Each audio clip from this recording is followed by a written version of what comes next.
ವಯನಾಡು ಕ್ಷೇತ್ರದಲ್ಲಿ ಪ್ರಿಯಾಂಕಾ ಗಾಂಧಿಯವರು ಜಯಗಳಿಸಿದ್ದಾರೆ. ಉಪಚುನಾವಣೆಯಲ್ಲಿ ಪ್ರಿಯಾಂಕಾ ಗಾಂಧಿಯವರಿಗೆ ಭರ್ಜರಿ ಜಯ ಸಿಕ್ಕಿದೆ. ಎರಡನೇ ಸ್ಥಾನದಲ್ಲಿ ಎಲ್ಡಿಎಫ್ ಅಭ್ಯರ್ಥಿ ಸತ್ಯನ್ ಮೊಕ್ಕೇರಿಯವರಿದ್ದರೆ ಕೈ ಅಭ್ಯರ್ಥಿ ಪ್ರಿಯಾಂಕಾ ಗಾಂಧಿಗೆ 5,96,995 ಮತಗಳು ಸಿಕ್ಕಿವೆ. ಎಲ್ಡಿಎಫ್ ಅಭ್ಯರ್ಥಿ ಸತ್ಯನ್ ಅವರಿಗೆ 2,02,261 ಮತಗಳು. ಇನ್ನು ಬಿಜೆಪಿ ಅಭ್ಯರ್ಥಿ ನವ್ಯ ಹರಿದಾಸ್ ಮೂರನೇ ಸ್ಥಾನಕ್ಕೆ ಕುಸಿದಿದ್ದಾರೆ. 1,06,724 ಮತಗಳನ್ನು ಪಡೆದಿದ್ದಾರೆ. ಜಯಭೇರಿಯ ಸಡಗರ ಸಂಭ್ರಮ ಹೇಗಿದೆ ಅನ್ನೋದನ್ನು ಗಮನಿಸ್ತಾ ಇದ್ದೀರಿ.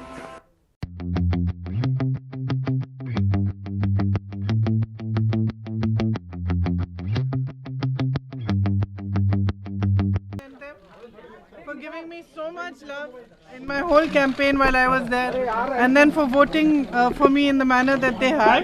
It's a testament to the fact that my brother worked hard there, and their love for him and their trust in me. So I feel it's a great honor and I will respect it fully. You expect this much majority, ma'am? Huge majority. I just was happy getting the love of the people.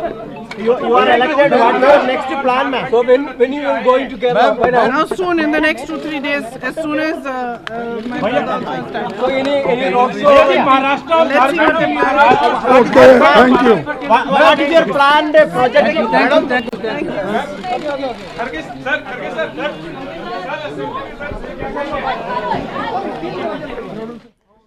ಇದು ಪ್ರಿಯಾಂಕಾ ಗಾಂಧಿಯವರ ಮಾತು. ವಯನಾಡಿನ ಜನರ ಪ್ರೀತಿ, ಗೌರವಕ್ಕೆ, ವಿಶ್ವಾಸಕ್ಕೆ ಎಂದಿಗೂ ಕೂಡ ಆಭಾರಿಯಾಗಿರ್ತೀನಿ ಅಂತ ಹೇಳಿದ್ದಾರೆ. ಇಷ್ಟು ದೊಡ್ಡ ಮಟ್ಟದಲ್ಲಿ ಅವರು ಗೆಲುವನ್ನು ತಂದುಕೊಟ್ಟಿದ್ದಾರೆ. ಹಾಗೆಯೇ ರಾಹುಲ್ ಗಾಂಧಿಯವರ ಮೇಲೆ ವಯನಾಡಿನ ಜನತೆಗೆ ಎಷ್ಟು ಪ್ರೀತಿ ಇತ್ತು, ತಮ್ಮನ್ನ ಎಷ್ಟು ಪ್ರೀತಿಯಿಂದ ಅವರು ಬರಮಾಡಿಕೊಂಡಿದ್ದಾರೆ. ಇದೆಲ್ಲದಕ್ಕೂ ಕೂಡ ನಾವು ಚಿರಋಣಿ. ನಮ್ಮ ಅಭಿವೃದ್ಧಿ ಕೆಲಸಗಳು ವಯನಾಡಿನಲ್ಲಿ ಮುಂದುವರಿಯುತ್ತೆ ಅಂತ ಹೇಳಿದ್ದಾರೆ.